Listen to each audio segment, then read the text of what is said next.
안녕하세요, 여러분. 오늘 한국어 말하기, 듣기, 읽기 시간입니다. 어, 지난번 수업까지 여러분들 실력이 어느 정도 되는지 테스트를 했는데요. 조금 어렵게 진도를 나가도 될 것 같아서 이번 주에는 교재를 정하도록 하겠습니다. 교재는 서강 한국어 읽기 말하기 책입니다. 서강 한국어 읽기 말하기 책이고요.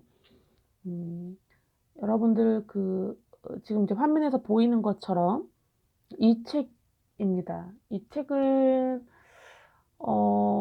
여러분들이 만약에 한국에 있다면 그 학교 서점에서 구매할 수 있고요.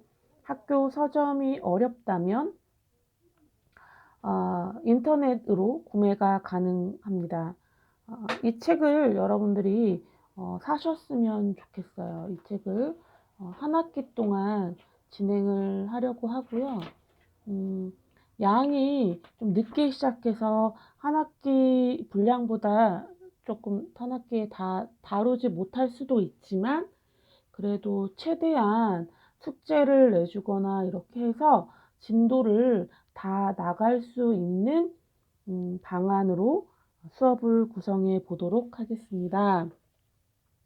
가격은 한국 돈으로 21,000원이고요.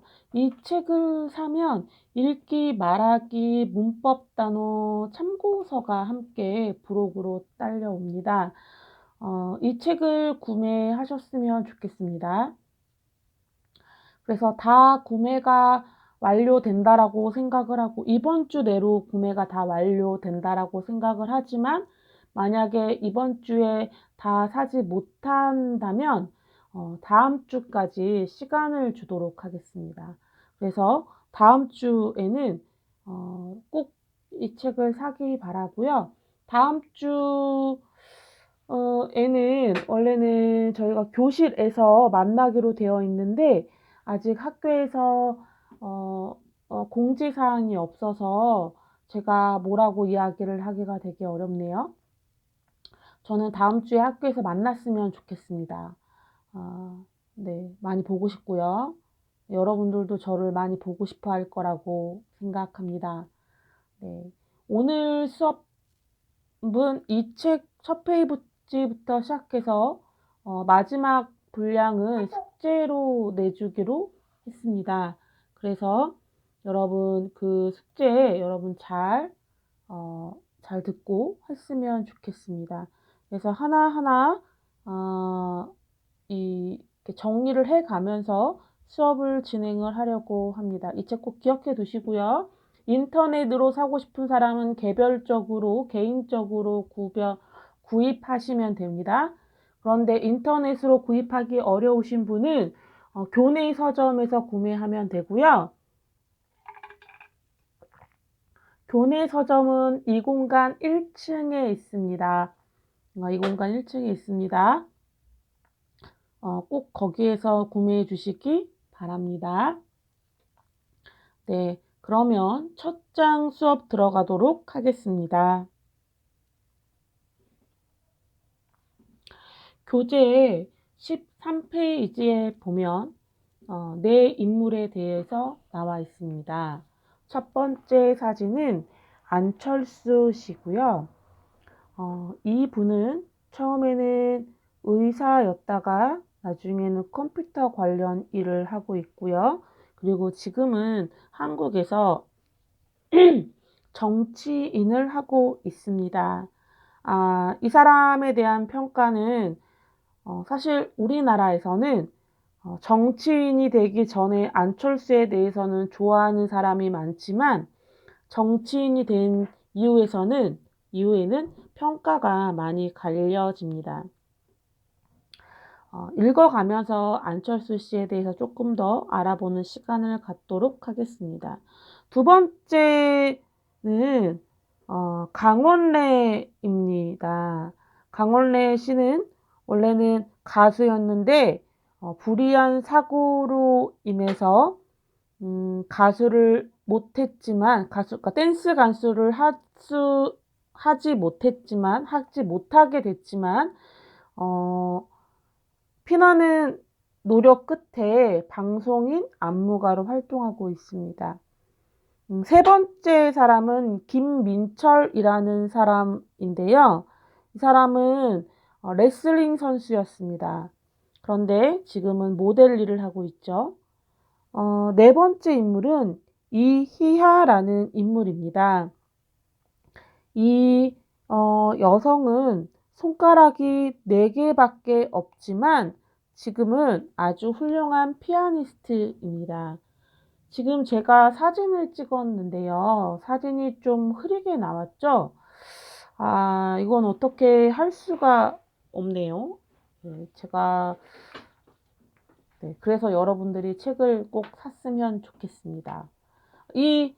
다시 수업으로 돌아와서 오늘은 이 안철수, 그다음에 강원래, 그다음에 김민철, 그다음에 이희아 4명의 인물을 통해서 이 사람들이 왜 그 전에 했던 직업을 바꾸고 새로운 일에 도전하게 됐는지에 대해서 알아보려고 합니다. 읽어가도록 하겠습니다. 첫 번째 인물, 안철수. 안철수 씨는 한국인이 가장 존경하는 사업가 중에 한 명이다. 그의 원래 직업은 의사였다. 의과대학의 교수였던 그는 의사라는 안정된 직업을 버리고 미래가 보장되지 않는 일에 뛰어들었다. 바로 컴퓨터 바이러스 치료 프로그램을 만드는 일이었다. 안철수 씨가 의사의 길을 포기하기로 결정했을 때 불안한 마음도 있었다. 하지만 의사라는 안정된 직업보다 나중에 더 큰 보람을 느낄 수 있는 쪽을 선택했다. 그래서 14년간 공부했던 의학을 깨끗이 포기하고 컴퓨터 바이러스를 연구하는 일을 시작한 것이다. 이 사람은 14년간 공부했던 의학을 포기하고 컴퓨터 바이러스를 연구하는 일을 시작하게 됐는데 그 일을 하게 된 원인은 안전된 직업보다 더 큰 보람을 느낄 수 있는 쪽을 선택했기 때문이라고 이야기하고 있습니다. 두 번째 인물 살펴보도록 하겠습니다. 강원래. 본문에 들어가기 전에 이 사람에 대해서 이야기를 하자면 이 사람은 클론이라는 그룹으로 활동하고 있었습니다. 클론의 멤버는 강원래 씨와 구준엽 씨였고요. 강원래 씨가 새벽에 오토바이를 타고 가다가 사고가 났어요. 그래서 중환자실에 오랫동안 있었고요. 기적적으로 살아났지만 다리를 쓰지 못하는 하반신 불구가 되었습니다. 하반신 장애를 가지게 되었습니다. 이분에게는 강원래 씨에게는 김송이라는 아내가 있고요. 강원래 씨가 장애를 가졌지만 그 장애까지 껴안았습니다. 김송이라는 배우자가요. 그래서 오랜 시간 실험관 아기 시술을 했고요. 그리고 결국에는 예쁜 아들을 선물로 얻었습니다. 저는 여기 있는 4사람들 다 모두 훌륭하지만 강원래 씨를 가장 많이 존경합니다. 왜냐하면 강원래 씨는 처음부터 장애를 가진 사람이 아니었거든요. 건강한 육체를 가지고 있다가 한순간에 장애를 갖게 되었을 때 다시 일어서기가 쉽지 않습니다. 그럼 다시 본문으로 들어가서 강원래 씨에 대해서 알아볼까요? 강원래 씨는 한때 한국에서 가장 유명한 댄스 가수였다. 많은 인기를 누리던 2000년 9월, 그는 오토바이를 타고 가다가 불법 유턴하던 자동차에 부딪혀 사고를 당했다. 그 사고로 그는 춤은커녕 다시는 걸을 수도 없게 되었다. 그것은 댄스 가수였던 그에게 사형 선고와 다름없었다. 하지만 그대로 포기할 수는 없었다. 재활을 위한 피나는 노력 끝에 그는 휠체어를 탄 댄스 가수로 다시 무대에 섰다. 그리고 현재 그는 방송인 안무가로 활발히 활동하고 있다. 훌륭한 사람이죠. 그죠? 제가 여러분들에게 이 책에 있는 내용을 읽어드리는 이유는 여러분도 저를 따라서 한번 따라해 보라고 읽어드리는 겁니다. 베트남 학생들에게는 베트남 학생들 뿐만 아니라 외국인에게는 한국어 발음이 매우 어렵습니다. 그래서 눈으로 읽지 말고 입으로 읽기 바랍니다. 세 번째 인물, 김민철입니다. 김민철 씨는 한때 130kg의 슈퍼 헤비급 레슬링 선수였다.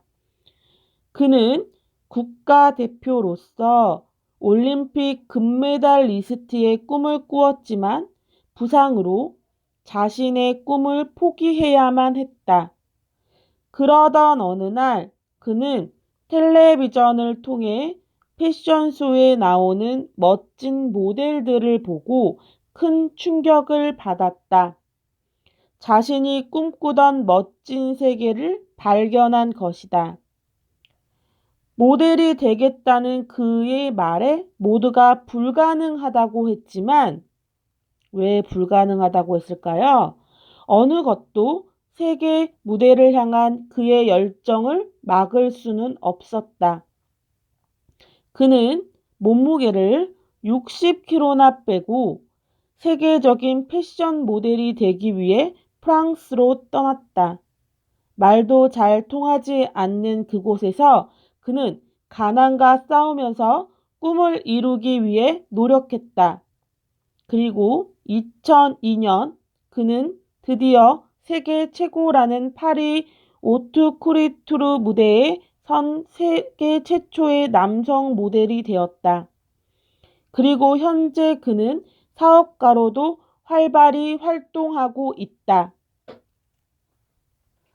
왜 이 사람은 모두가 불가능하다고 생각했을까요? 모델이 되기에. 네, 그렇죠. 130kg라는 슈퍼 헤비급 레슬링 선수였기 때문입니다. 여러분도 아시다시피 모델은 마른 몸매입니다. 130kg 어느 정도인지 상상이 되시나요? 그런 어려움 속에서도 이 사람은 꿈을 잃지 않고 몸무게를 뺐죠. 그죠? 60kg를 뺐다라는 건 지금 이 사람의 몸무게가 몇 킬로라는 건가요? 70kg이라는 거죠.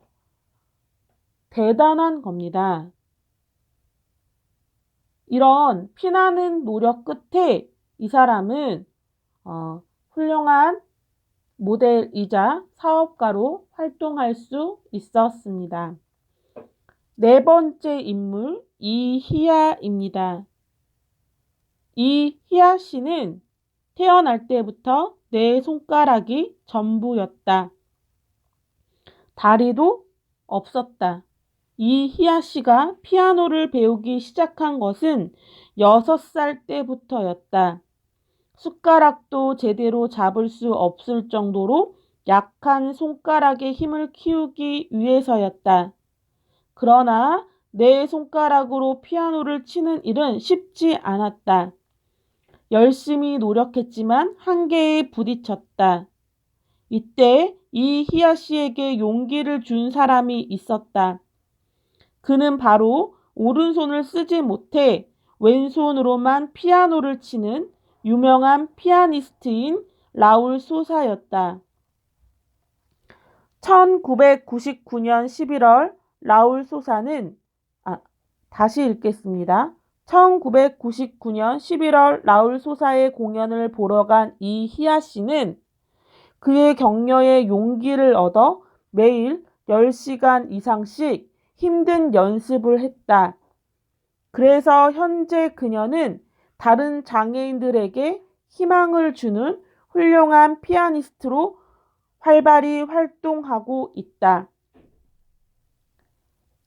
여기 있는 본문에서 알 수 있듯이 이희아 씨는 태어날 때 손가락이 4개였습니다. 이희아 씨가 피아노를 배우기 위한 것은 6살 때부터였는데 왜 배웠냐면 손가락 힘을 키우기 위해서였습니다. 이희아 씨가 처음부터 피아니스트가 되고 싶지는 않았겠죠. 그러나 그녀는 라울 소사의 공연을 보고 그녀의 격려에 힘을 입어 지금은 훌륭한 피아니스트가 되었습니다.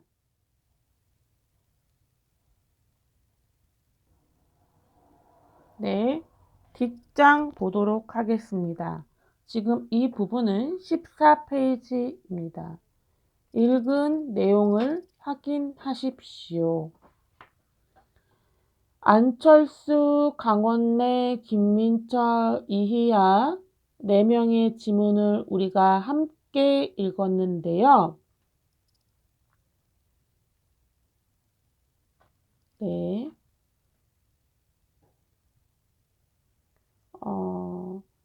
4명을 지금 읽고 책에다가 한번 써볼까요?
네, 함께 답을 함께 맞춰보도록 하겠습니다. 안철수 씨의 원래 직업은 무엇이었나요? 네, 의사였죠. 현재 직업은 무엇인가요? 네, 컴퓨터,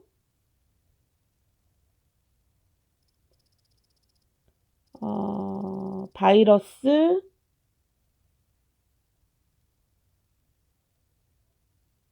치료 프로그램을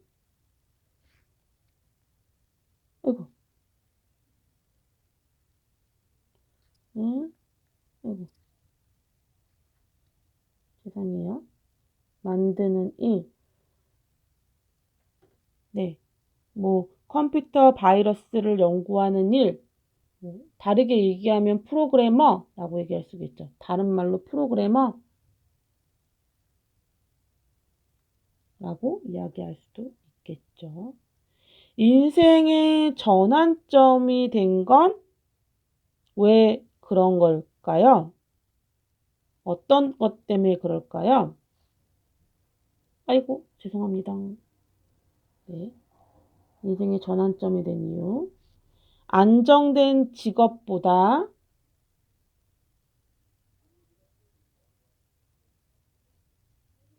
네, 더 큰 보람. 아, 자꾸 죄송해요.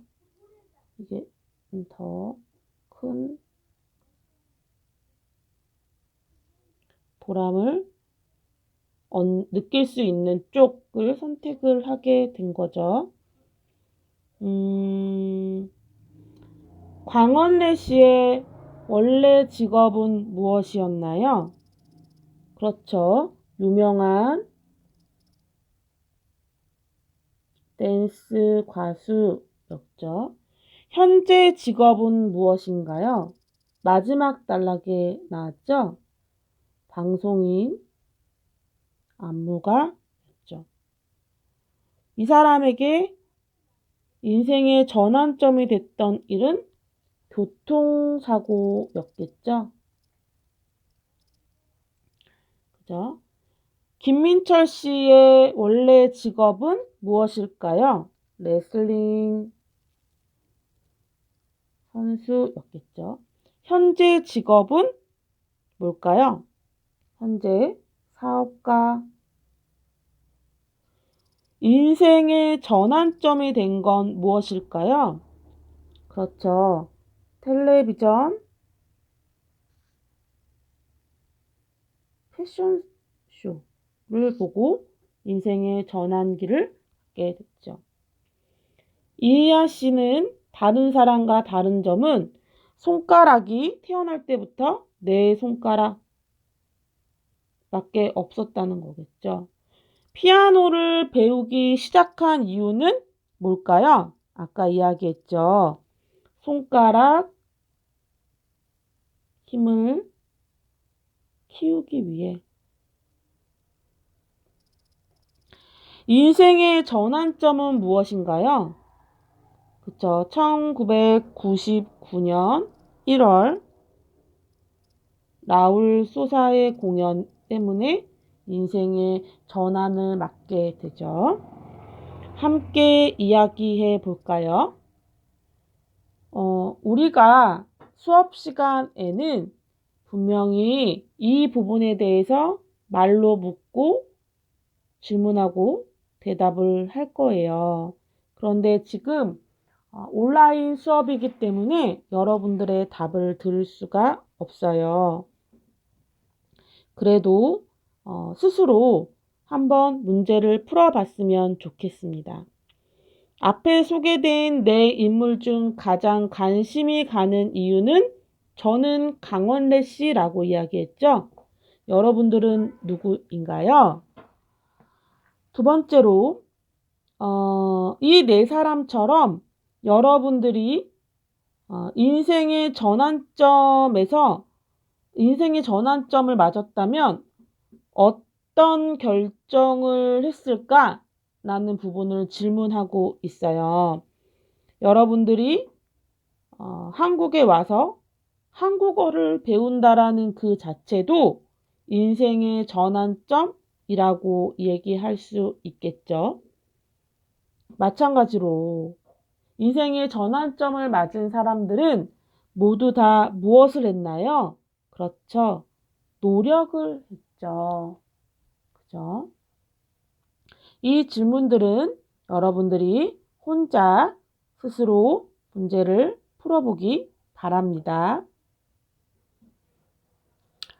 다음 페이지 15페이지입니다.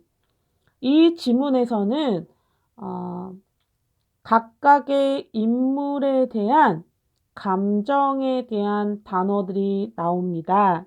이 단어들을 한번 알아보는 시간을 가지려고 합니다. 우선 나를 볼까요?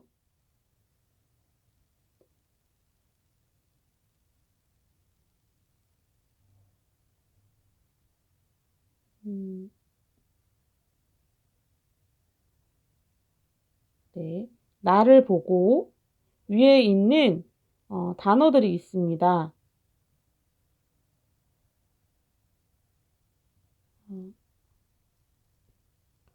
위에 있는 이 빈칸에 들어가는 감정 어휘를 골라 쓰세요 라는 단어들이 있는데 이 단어들을 한번 같이 읽어볼까요? 아이고야.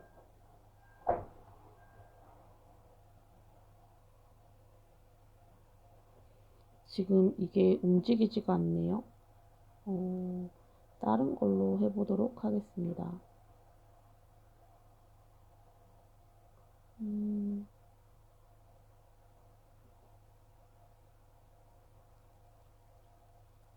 저는 똑바로 된 사진을 여러분들에게 보여주고 싶은데 이게 잘 되려나 모르겠네요.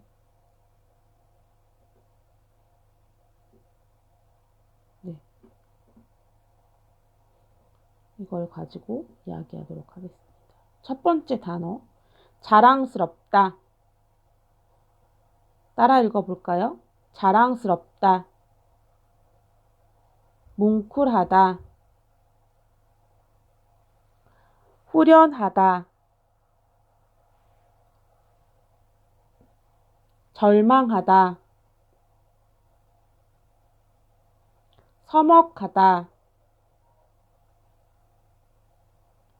시원섭섭하다, 지겹다.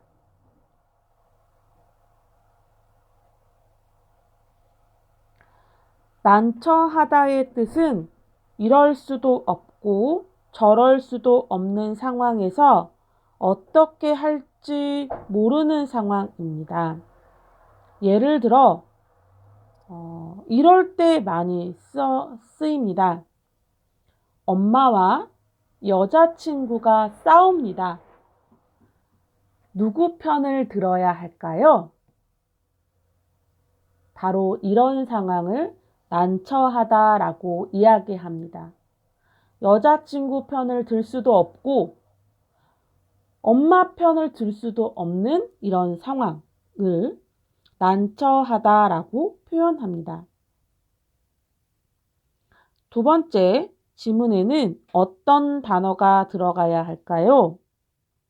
아주 힘들거나 괴로운 일을 당해 앞으로 잘 될 가능성이 없다라고 생각하는 것. 가능성이 없는 것. 네, 뭘까요? 그쵸? 절망하다겠죠? 예를 하나 들어볼까요? 지금 온라인으로 제가 여러분들에게 숙제를 내줍니다.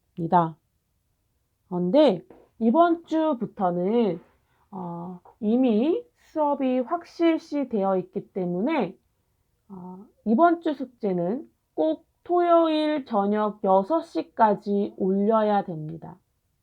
만약 6시까지 숙제를 올리지 않으면 숙제를 받지 않습니다. 그런데 본인이 깜빡 잊은 거예요. 그래서 선생님한테 전화를 걸어요. 선생님, 제가 잊어버리고 숙제를 못 올렸는데 받아주시겠어요? 그럴 때 제가 아니요, 절대로 받아줄 수 없습니다. 라고 이야기했을 때 절망하다 라고 이야기하죠. 이해되시나요? 네. 세 번째 단어 볼까요?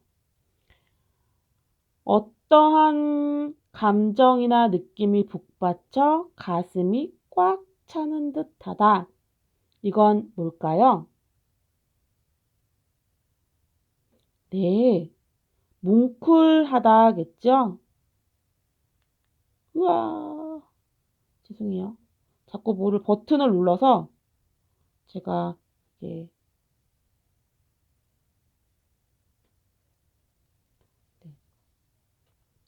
제가 수업을 위해서 갤럭시 탭을 샀어요.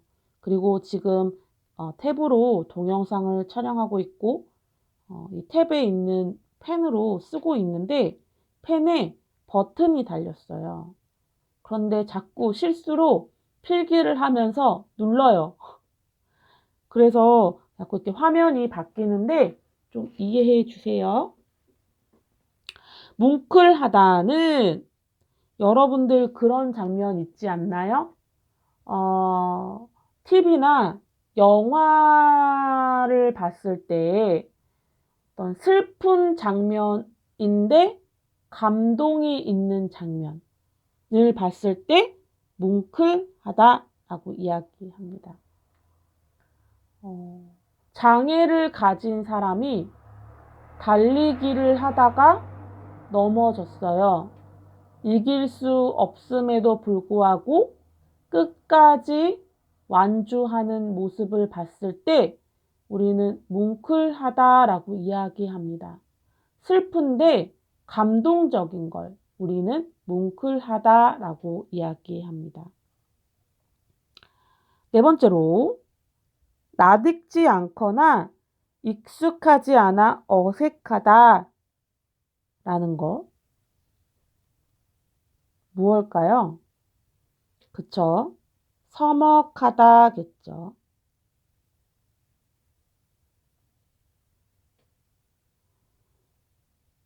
동영상으로 우리가 봤지만 저는 오프라인 수업할 때 여러분들을 보면 서먹할 것 같아요. 처음 보니까요. 여러분들은 아니겠죠? 5번째 볼게요. 한편으로는 시원하면서도 다른 한편으로는 섭섭하다. 이거를 우리는 무엇이라고 얘기하나요? 그쵸? 시원섭섭하다 라고 이야기합니다. 이런 경우가 있어요. 한국에는 국방의 의무가 있어요. 그래서 남자들은 군대에 가는데요. 저는 어렸을 때부터 남동생과 자주 싸웠어요.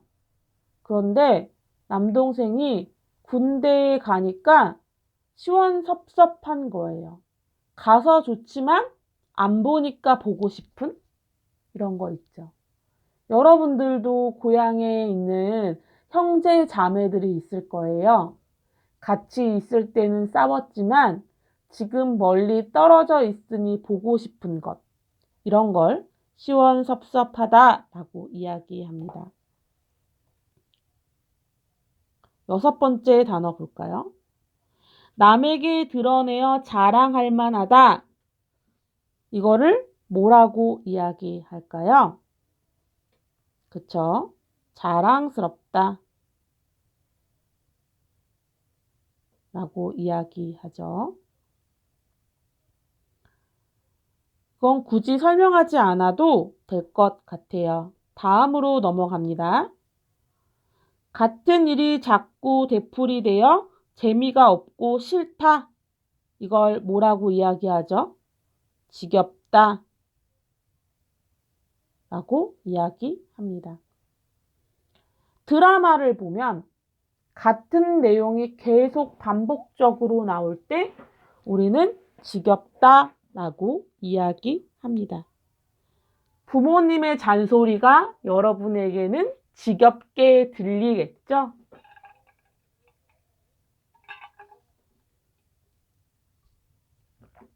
마지막 문제 보겠습니다. 답답하던 일이 해결되어 마음이 시원하다. 이거는 뭘까요? 그렇죠. 바로 후련하다입니다. 아이고.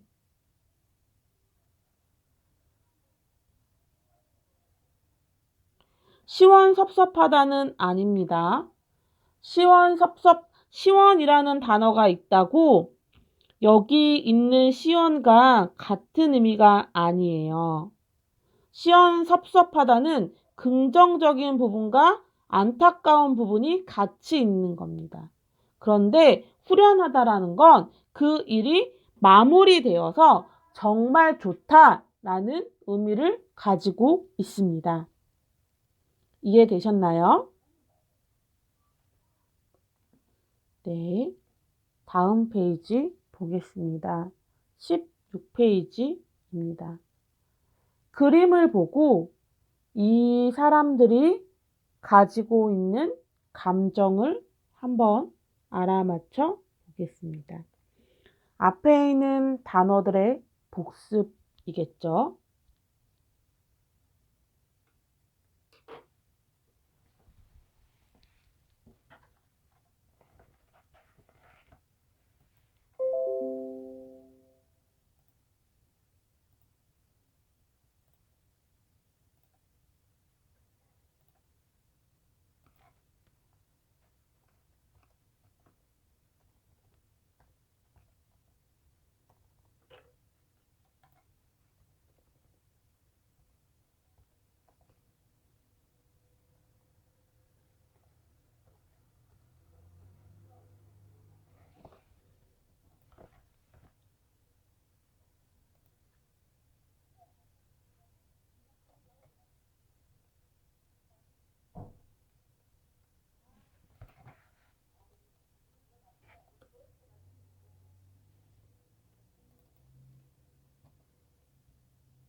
다 푸셨나요?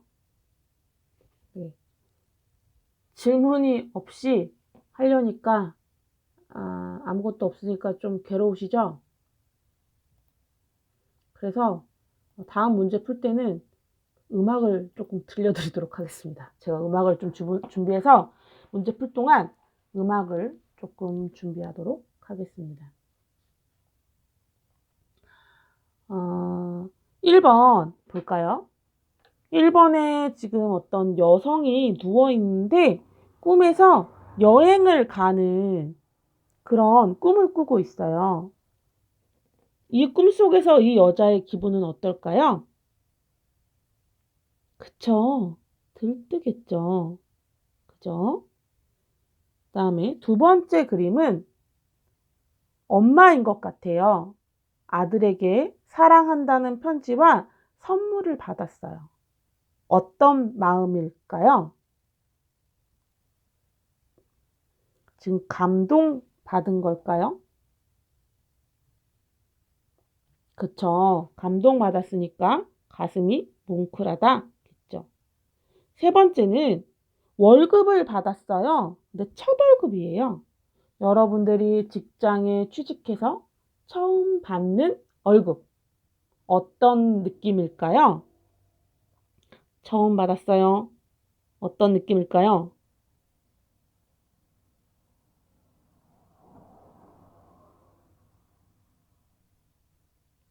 네, 뿌듯하겠죠. 그쵸? 뿌듯해요. 그리고 다음에 졸업을 했는데 한 학생은 너무 좋은데 한편으로는 조금 서운해요. 이걸 뭐라고 이야기할까요? 두 가지 감정이 있는 걸. 그쵸? 시원섭섭하다라고 이야기하겠죠. 다섯 번째 그림은 대한민국 사람이 지금 올림픽에 나가서 1등을 했어요. 어떤 마음일까요? 여기는 대한민국이라고 되어 있겠지만 만약에 베트남 축구 요즘 아주 잘하고 있죠. 베트남 축구 선수들이 월드컵에 가서 우승을 차지했어요. 어떤 마음이 들까요? 그쵸? 자랑스럽겠죠. 마지막으로 지금 주부인 것 같아요. 빨래가 정말 많았는데 미루어 두었던 일이 다 끝났어요. 어떤 마음이 들까요? 그쵸? 후련하겠죠. 이해되시나요? 네. 두 번째 문제는 함께 이야기해 봅시다 라고 되어 있어요. 이 부분도 물론 여러분 숙제로 내줘야 되는데 제가 지금 이미 여러분들 숙제를 배정을 했어요. 그것도 좀 숙제가 많을 수 있거든요. 왜냐하면 여러분들이 아직 책을 산 게 아니어서 이 부분은 제가 다음 주에도 만약에 이렇게 온라인으로 수업을 하게 된다면 이 부분 이렇게 되어 있는 부분도 숙제로 내주겠지만 오늘은 그냥 여러분들이 한번 서로 질문하고 묻었으면 좋겠어요. 대신 제가 한번 읽어 드릴게요. 잘 읽고 생각해 보세요. 1번 문제. 여러분은 언제 마음이 들뜹니까? 2번. 지금까지 가장 뿌듯했던 때는 언제입니까? 3번. 어떤 일을 끝내고 후련하다고 느낀 적이 있습니까? 4번. 누군가를 자랑스럽게 생각해 본 적이 있습니까? 여러분 자신이 가장 자랑스러웠을 때는 언제입니까? 언제 가슴이 뭉클했습니까? 시원섭섭하다는 감정을 느낀 적이 있습니까? 네. 있나요? 짧은 글 짓기를 하고 싶지만 이 부분도 조금 다음에 우리가 수업 뒤에 있는 과제가 좀 많아서 오늘은 이걸 과제로 내지 않겠습니다. 다음 장 보겠습니다. 네, 다음 장 새로 나온 단어들이 있습니다. 절망하다, 괴롭다, 지겹다, 난처하다, 서먹하다, 불안하다. 이 6개의 단어를 여기 있는 상황에 맞춰서 넣어 볼까요? 30초 드리겠습니다.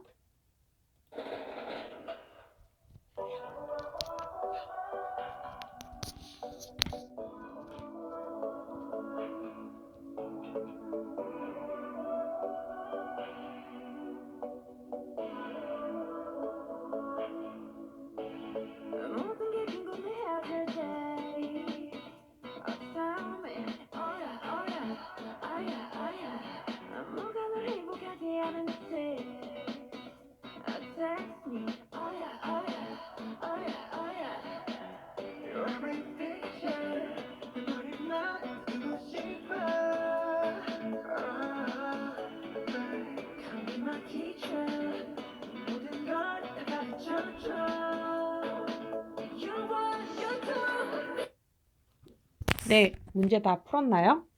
혹시 노래가 문제 푸는데 방해가 되었나요? 댓글을 남겨주시면 다른 노래로 한번 골라볼게요. 답을 맞춰보도록 하겠습니다. 시험, 공부해야 할 일이 너무너무 많아요. 이렇게 너무너무 많을 때 어떤 단어를 쓸 수 있을까요? 네, 절망하다라고 쓸 수 있겠죠. 그 다음에 합격 명단. 떨어지면 어떡해? 떨어지면 어떡해? 합격자 명단에서 본인이 없을까봐 뭐하고 있죠? 불안해하고 있죠. 100만 원만 빌려줘. 친구가 이야기했어요. 그런데 지금 나는 돈이 없어요. 이럴 땐 어떠죠? 네, 난처하죠? 돈이 없으니까요. 처음 뵙겠습니다. 라고 이야기를 하는데 서로 무슨 말을 해야 될지 몰라요. 어떤가요? 네, 서먹하죠. 사업 실패. 더 이상 살고 싶지 않아. 이럴 땐 어떤 표현이 있을까요? 어? 이게 오히려 절망하다와 더 같을 것 같은데요? 그죠? 5번이 절망하다 같고요. 공부 뭐 어쩌고저쩌고 이렇게 하는 괴로운 것 같아요. 1번이 괴롭다. 죄송합니다. 그 다음에 이 5번이 절망하다 같아요. 절망하다. 왜냐하면 이미 이 사람은 성공하지 못했기 때문에, 이미 실패했기 때문에 더 이상 희망이 없을 때는 절망하다고요. 이 사람은 아직 해야 할 일들이 많은데 하지 않은 거예요. 그러니까 공부를 해서 시험을 잘 볼 수도 있는 거죠. 가능성이 있기 때문에 괴로운 거예요. 그 다음에 우리나라는 명절에 부모님들이 결혼을 안 한 총각이나 처녀를 보면 결혼해라, 결혼해라, 결혼해라 계속 이야기를 해요. 이런 걸 잔소리라고 이야기하는데요. 이런 걸 들을 땐 어떤 마음이 들죠? 그쵸? 지겹다라고 생각이 들죠. 함께 이야기해 보십시오 라고 되어 있습니다. 무엇을 할 때 가장 괴롭습니까? 설마 한국어 공부는 아니겠죠? 대답하기 난처한 질문에는 무엇이 있습니까? 이런 질문 있을 수 있겠죠. 여자친구 있어요? 그죠? 언제 불안하다고 느낍니까? 성적 나올 때 그럴 수 있겠죠. 누구와 같이 있을 때 서먹하다고 느꼈습니까? 별로 친한 사람이 아닐 때. 5번째, 살아오면서 절망한 적이 있습니까? 있다면 언제였습니까? 희망이 보이지 않을 때요. 그다음에 6번째, 무슨 일을 할 때 가장 지겹습니까? 혹시 아르바이트 하고 있나요? 그 일을 할 때 지겹진 않나요? 네, 아니겠죠? 네, 그럴 거라고 믿습니다.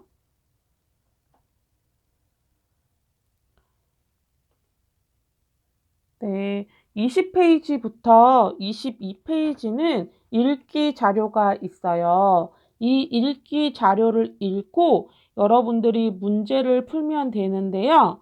20페이지에는 안철수의 새로운 도전이라고 해서 여기까지 있는데요. 여러분들이 이제 이거를 할 때 주의해야 될 점이 있어요. 이제 이걸 다 읽고 여기 있는 문제를 풀 거예요. 가, 나, 다라는 문제 보이시죠? 그죠? 그리고 마찬가지로 어, 뒤에 있는 이 부분까지 22쪽에 있는 라, 마까지 문제가 있어요. 이 문제들을 여러분들이 풀으셔야 되는데요. 우선은 가는 안 풀어도 되고요. 근데 여기 있는 나부터는 여러분들이 이제 문제를 풀어야 돼요. 이 문제풀이 방법에 대해서 제가 여러분들에게 알려드리도록 하겠습니다. 저는 여기 나 읽고 맞으면 O 틀리면 X 하십시오 라고 되어 있잖아요. 우리가 책이 없잖아요. 지금은. 그리고 여러분들 읽기, 말하기 뭐 이렇게 했으면 쓰기도 해야 되거든요. 쓰기를 한국 사회에서 한국 대학교에서는 워드로 치잖아요. 그래서 여러분들이 워드로 치시면 돼요. 이렇게 나 읽고 맞으면 이런 식으로 쭉 워드로 쓰고 답을 OX로 해서 과제란에 올리셔야 됩니다. 이해되셨나요? 워드 작업을 해야 된다라는 이야기예요. 이것도 여러분들 글쓰기 그 연습이니까 꼭 하셔야 됩니다. 그리고 네. 그다음에 죄송합니다. 그다음에 네. 그다음에 다음 장 있잖아요. 다음 장 같은 경우에는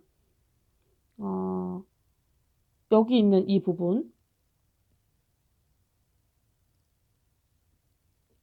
네, 요 부분 같은 경우에는 나 같은 경우가 조금 여러분들 어려울 수 있거든요.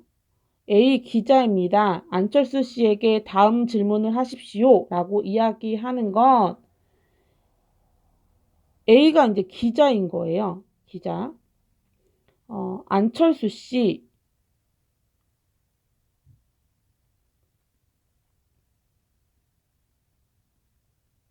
컴퓨터 바이러스